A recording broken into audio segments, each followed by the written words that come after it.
Hello, everyone, and welcome to another edition of Sarah Speaks, your go to podcast for motivation, business, leadership, and transformation. I am your host, Sarah Esangwedo Ajose Adiogun, and today, as part of our Winning Big in 2025 series, we will be busting some myths that some of us have always believed about leadership. Today, we're talking about leadership is not about consensus. Yes, you heard me. Leadership is not about consensus. Contrary to what many people believe, great leadership is not about pleasing people. Great leadership is not about just carrying people along. Great leadership is being able to have the courage, have the vision, sell the vision, and have the courage to make the tough decisions when it is time to make those tough decisions. Grab your pen and paper, get a cup of coffee, take a comfortable seat, and let's dive right in. Before I go into talking about our topic for today, you can see that I'm not shouting today. I'm being very calm. I'm taking things one step at a time because I've been giving feedback that I shout when making my podcast. So today, for the first time, I'm going to modulate myself. I'm going to take it one step at a time and I'm going to ask for your feedback. Do you prefer this new Sarah? Because growth is a constant, change is a constant, and we must seek to become better every day than we were yesterday. It's a growth process. And in this journey of making my podcasts, of teaching about leadership, of teaching about self motivation, of teaching about self discipline, I am also learning and growing in the process. Thank you for your feedback. And please, let's get more of your feedback. Let's get more of what you think. And together, let's win big in 2025. Yes, like I said, consensus is a myth. You heard me.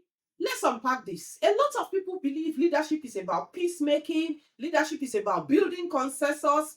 But today I'm here to tell you that at times leadership is a lonely journey. One of the great leaders we know, Margaret Thatcher, once said that if you are a leader who always wants to build consensus, you might just end up finding out that you are unable to make any decision and unable to achieve anything. If leadership is about pleasing people, where is the place of vision? The vision becomes foggy. Consensus is a myth. Leadership is often romanticized. Oh, the leader is the peacemaker, the leader is the bridge builder, the leader is, yes, a leader could be all of that.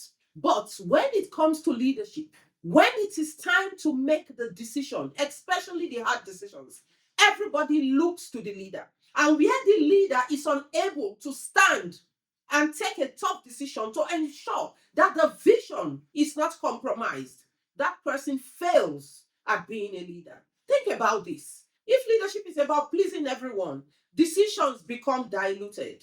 The vision becomes foggy. Nobody understands where the vision starts and where it ends. Because as many people as have an opinion, their opinions are taken into consideration, and then we are making decisions not based on principles, not based on values, not based on our goals or our vision. We are making decisions to please people. Today, we're going to talk about two people who understood what leadership was about, who took it upon themselves to make tough decisions, to look at the overall vision, despite contrary views, make decisions that was best for the majority of the people, even when they did not understand it, even when they did not know it. The first example I'm going to talk about, and she's one of the most inspiring examples of principled leadership in Nigeria from the 1990s to date. I don't think we have had a leader in Nigeria, a leader in government that we can compare with Professor Dora Akunyili. In 1990, she was appointed as the Director General of NAFDAC. And at that point in time, Nigeria had some serious issues with counterfeit drugs. And Dora fully understood her role as DG. Despite the call by many people, businessmen, her kinsmen, to step down and and allowed things to be, allowed the status quo to thrive. Dora understood that the fake drug epidemic must be attacked with all diligence, and she went ahead to do that. Her life was threatened several times, but did she give up? Not at all. People called her for meetings. Her kinsmen called her for meetings. People she knew called her for meetings. Leaders in Nigeria called her to call her attention to the fact that she was overstepping her bounds. But she knew what the vision was, and she ran with it. And she took the road less traveled.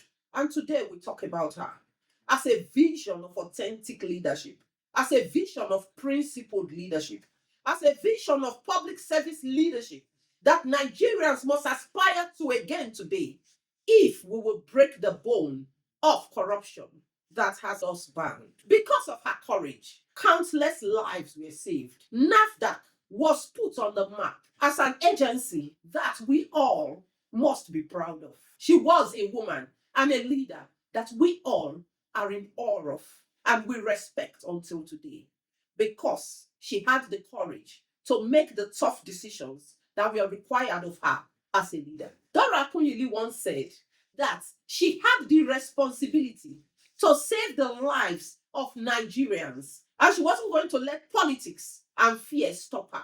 Despite the threats, despite the death warnings, she dared to act based on her belief and the vision for a Nigeria that was free of counterfeit drugs. Let's pair that with a global story and talk about the leadership of Steve Jobs. When I call that name, we all know who he is. One of the founders of Apple.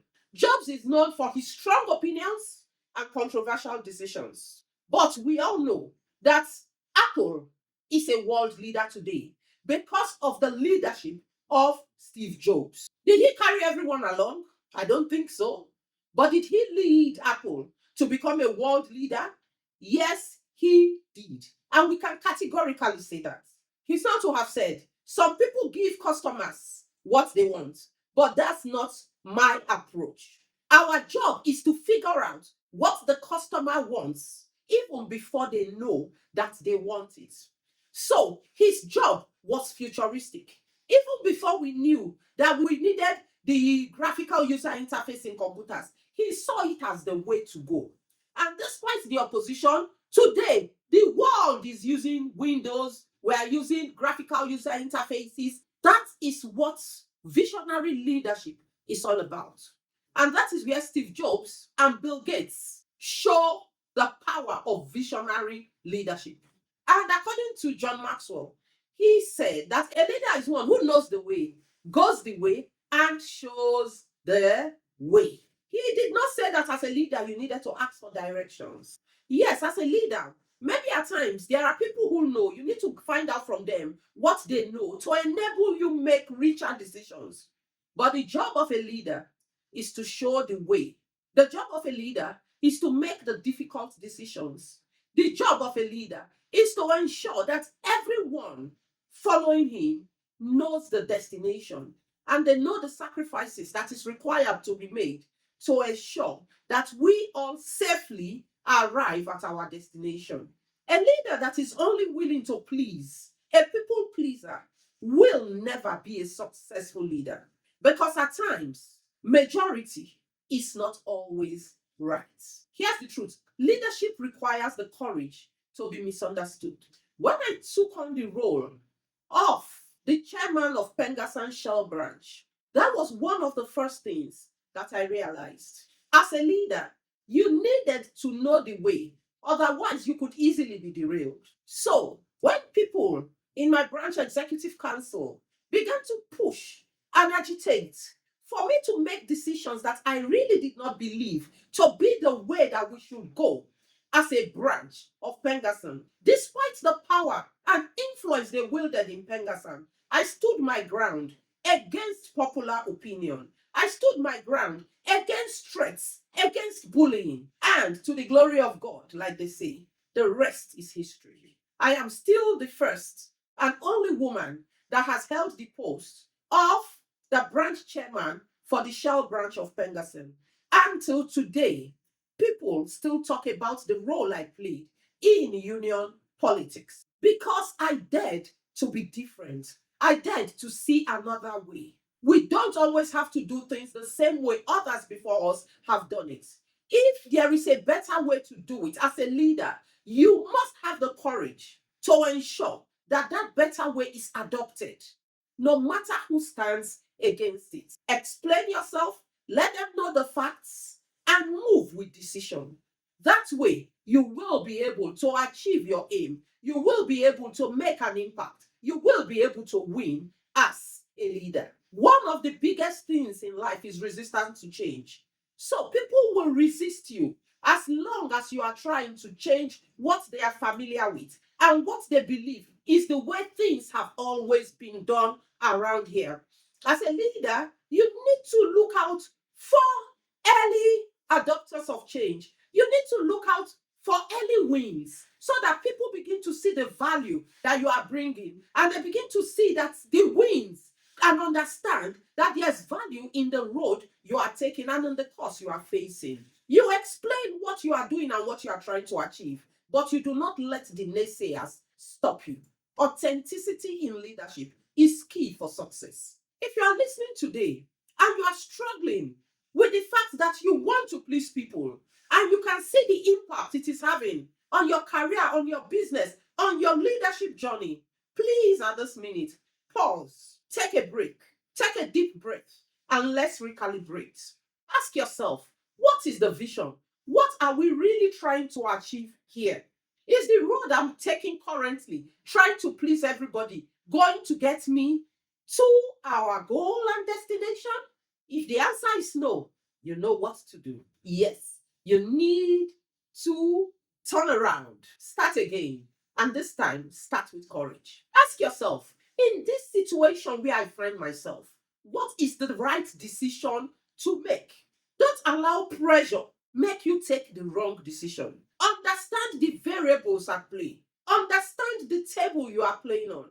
And always ensure that as a leader, you are making the right decision that will positively impact on the most people and that will help deliver their vision. Ask yourself again, am I willing to be uncomfortable for the sake of growth?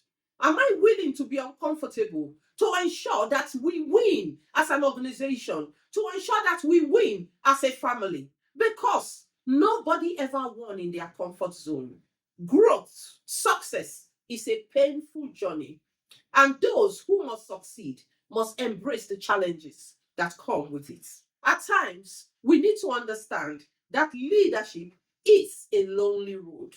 It is lonely, but success has many brothers. Take the lonely road, take the road less traveled, take the path that is right, that leads to achievement of our goals, that leads to making the positive impact on the most number of people. And when you do succeed, success has many brothers. The road we travel might be lonely, but at the end of the road, we have companionships, we have success stories, and we have many kinsmen because success has many kinsmen.